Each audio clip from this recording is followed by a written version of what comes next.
All right, guys, thanks for jumping on. I had posted that what do you call it? Not a quiz, but for you guys to vote on the topics you wanted to hear more about, and challenge groups kind of won out. And it's funny because it's something I think I don't think about all the time because they're so autopilot for me, but I hear new things about challenge groups and I'm like, oh, I should incorporate that. So I always like to hear new things. So I think it's good for if you're a newer coach, hearing about how to run awesome challenge groups, but also as a seasoned coach, maybe you need to switch things up. Maybe there's something that I'm doing now that would work well for your challengers. And so, as we know, the challenge groups are the lifeblood of what we do. They're so important in how we can reach a bunch of people at one time.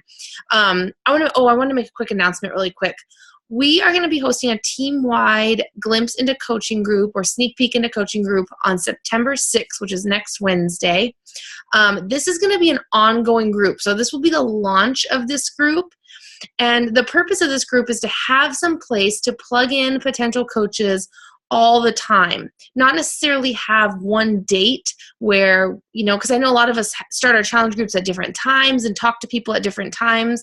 And maybe you send them a what is coaching link and, they do that. But sometimes it's nice to have a group with a bunch of different content they can check out at their own leisure, and just a good way for them to get all the info about coaching, and then they can have that conversation with you afterwards. So we're going to launch that.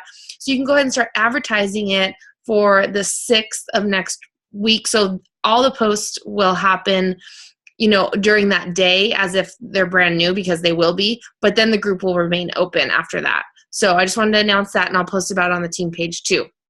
Okay, so back to challenge groups. Like I said, we know they're so important to our business. We know that it's how we reach a lot of people and help a lot of people.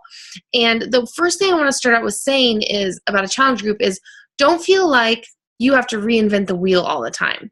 Whatever challenge group worked for you when you were a new coach, use that. Make it your own, but don't feel like month after month after month it's something that you have to reinvent, especially as a new coach. It can be so intimidating.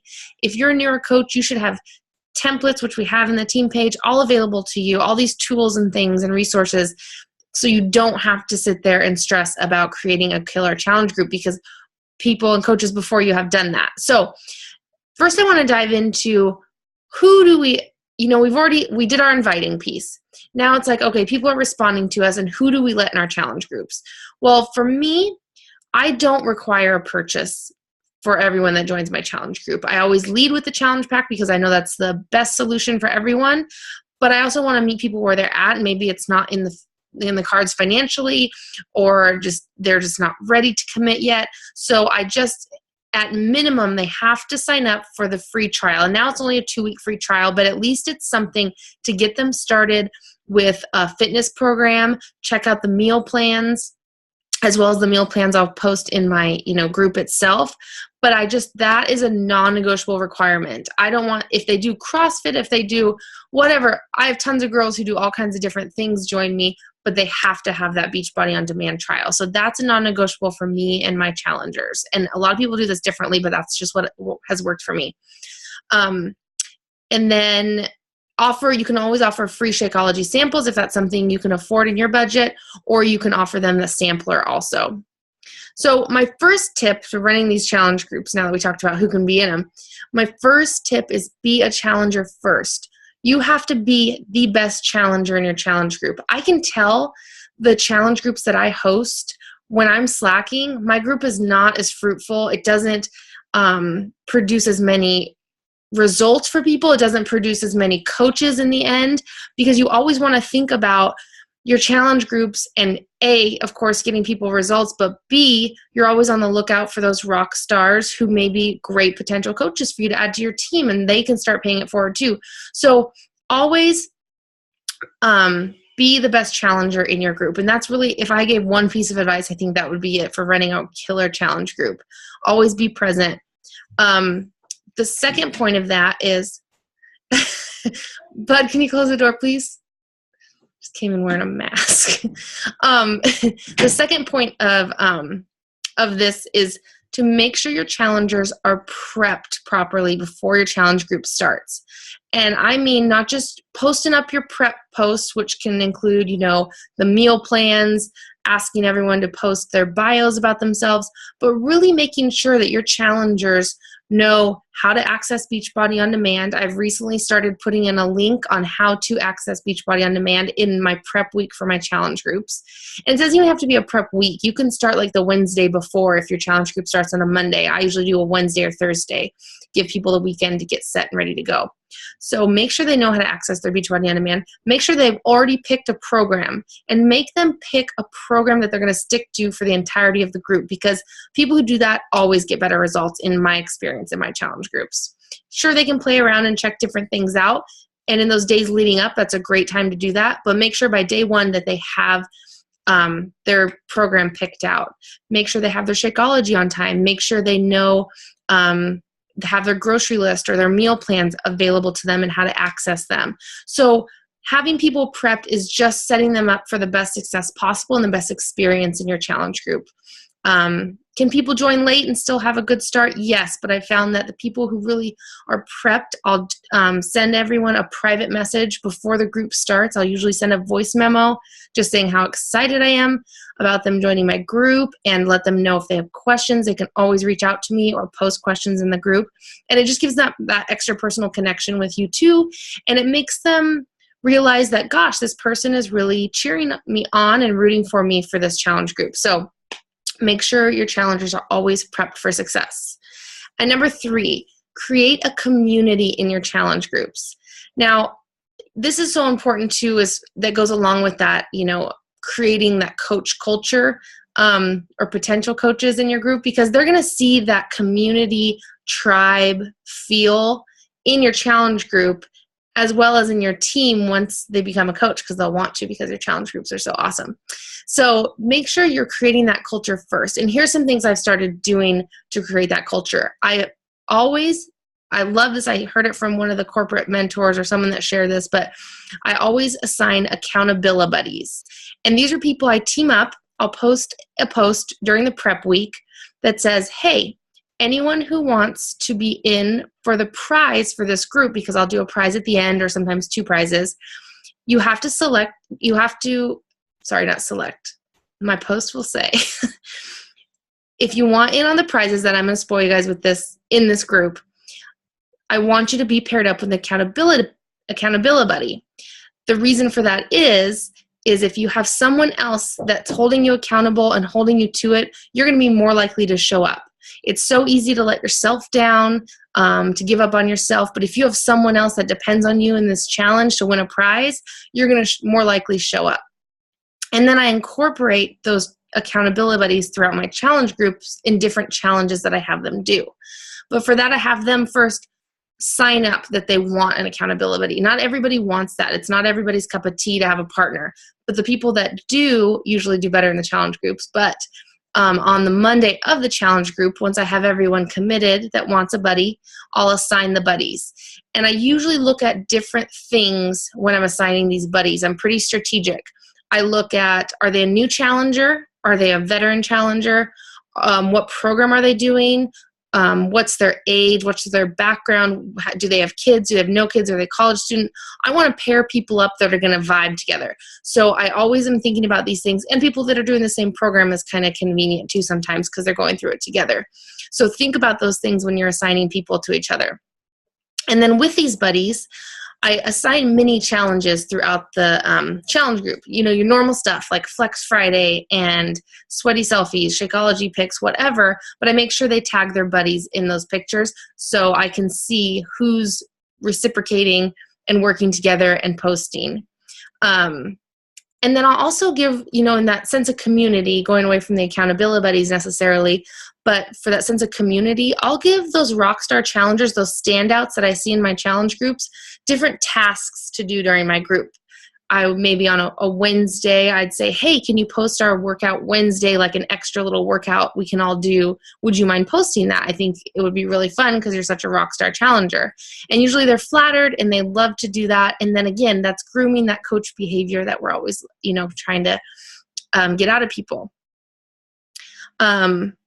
And then also, this is only obviously with Facebook groups, but you can also do video in the Challenge Tracker app now. But go live in your team page. Let them see you. Let them see and hear your voice and your personality, and they'll get more of a vibe that you're there for them, you're cheering them on.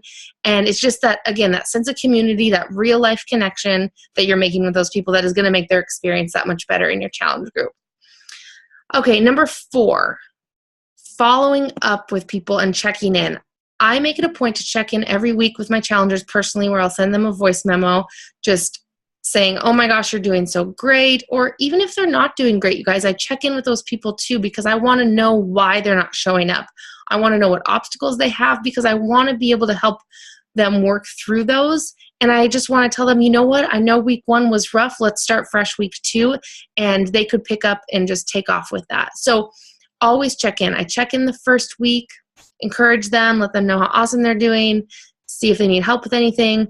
Week 2, I'll usually start talking a little bit about, like, you know, you're so inspiring if they are, and kind of getting towards that, you know, maybe you could be a coach conversation I want to have down the road. So I always check in with people, even if they've posted nothing in my challenge group and they've totally fallen off the face of the earth, I will always check in with them. So make sure you're being that consistent force it just shows that you care, and because we do in this role. So always be sure to ask questions. You know, ask questions more than you talk. Ask them what's going on in their life, what they're liking about the challenge group, what they're not liking, all those things. Just make sure to ask a lot of questions, people.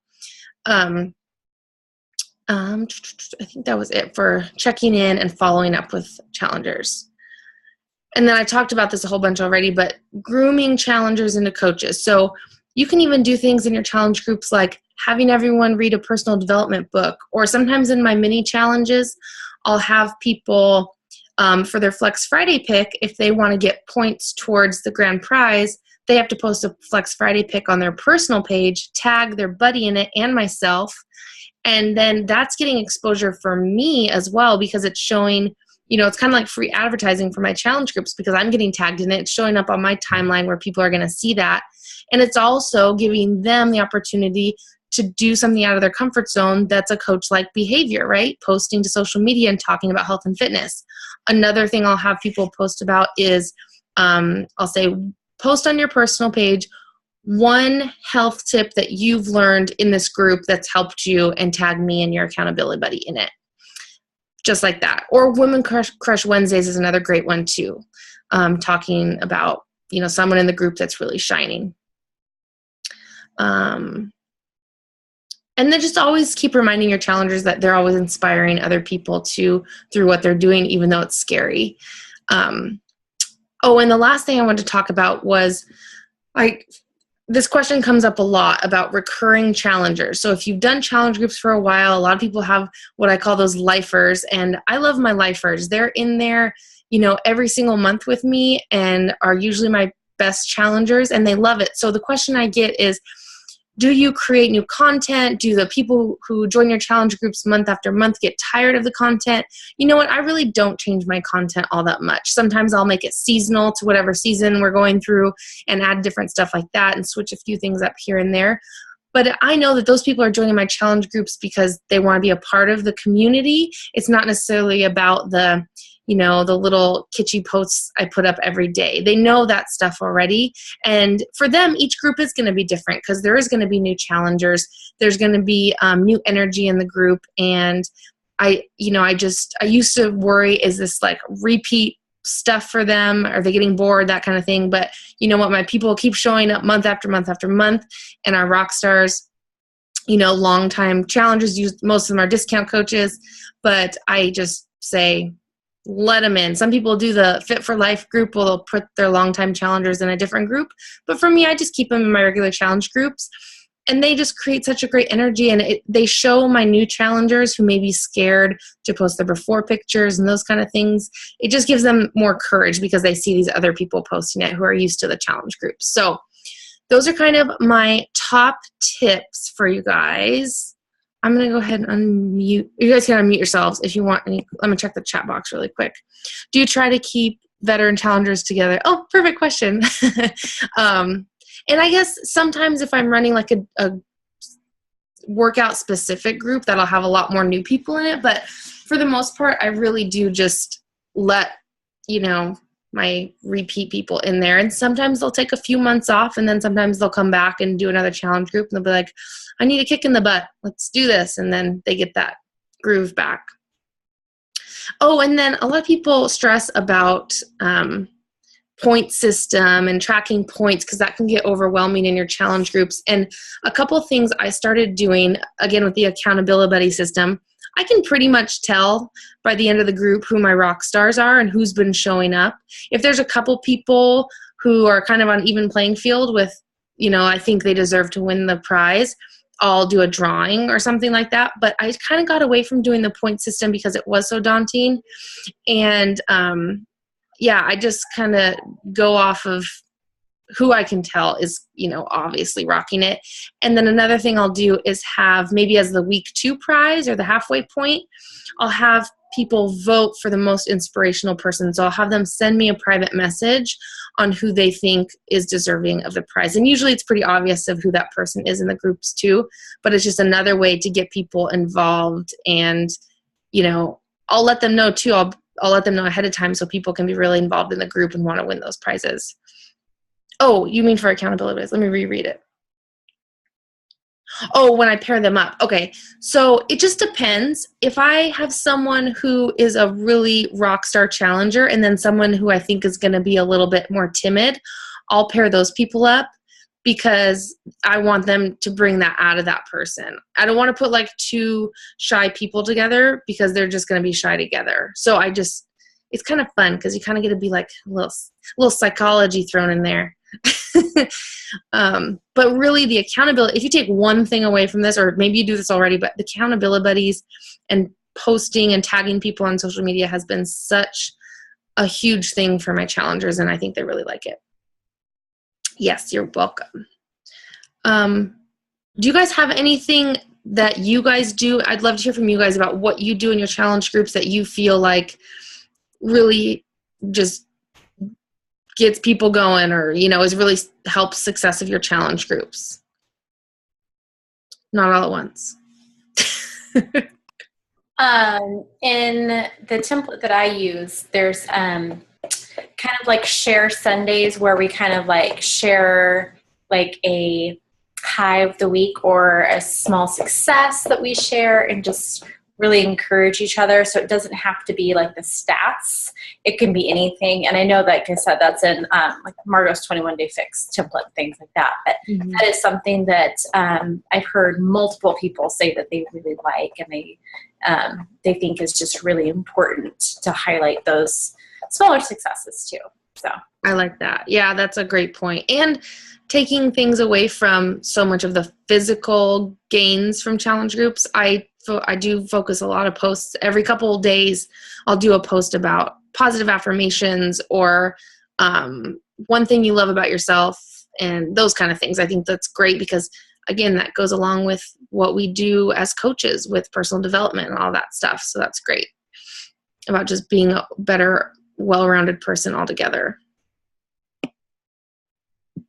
Anyone else? I like to do a live at 5 live video on my group, and I just have the challengers at the beginning of the challenge. So if it's a 3-week challenge, just tell them that every Monday at 5 o'clock you can expect there'll be a live at 5 video, and they can jump on, and I'll do a drawing for whoever's participated that week and do a recap and just kind of check in on any of the major problems that are coming up or anything like that. And they really engaged very, very well with that. I love that idea. That's such a good idea. And just to know that it's something consistent that they know is going to happen each week, that's such a good idea. And I even like the idea, I've heard other coaches doing a live video or even a Zoom with their challengers to kind of do it in the prep week where people can, talk about their Shakeology, or you can do a screen share and go over Beachbody On Demand really well with their challengers or anyone who wants to jump on with that. So that's another great tool. I think Facebook Live is super for challenge groups because it just gives you that personal aspect of it. That and voice memos too. Yay. All right, you guys. Let me see if there's anything I forgot in my notes that I wanted to cover. I think when it comes down to it, really just running killer challenge groups is all about just showing up for your people, because you know they invested $160+ in you to guide them, and I always feel bad when people don't follow through. I feel like it's almost a personal failure on my part that I didn't do something to help them along. So I always try and evaluate, what could I have done better? Did I, prep this person the way I could have? Did I get in touch with them as much as I could have? So that's just, just always keep that in the back of your mind, that, you're there to give these people a good experience and to, get them results. And that's why they signed up with you. So anyway, I'll pop off if we don't have any more questions. Thanks for jumping on, you guys. I've been trying to keep calls under 30 minutes. So, but I appreciate you guys jumping on tonight. Thanks, Lindsay. All right. You're welcome. I'll see you guys later. Thanks, Kinsey. Bye.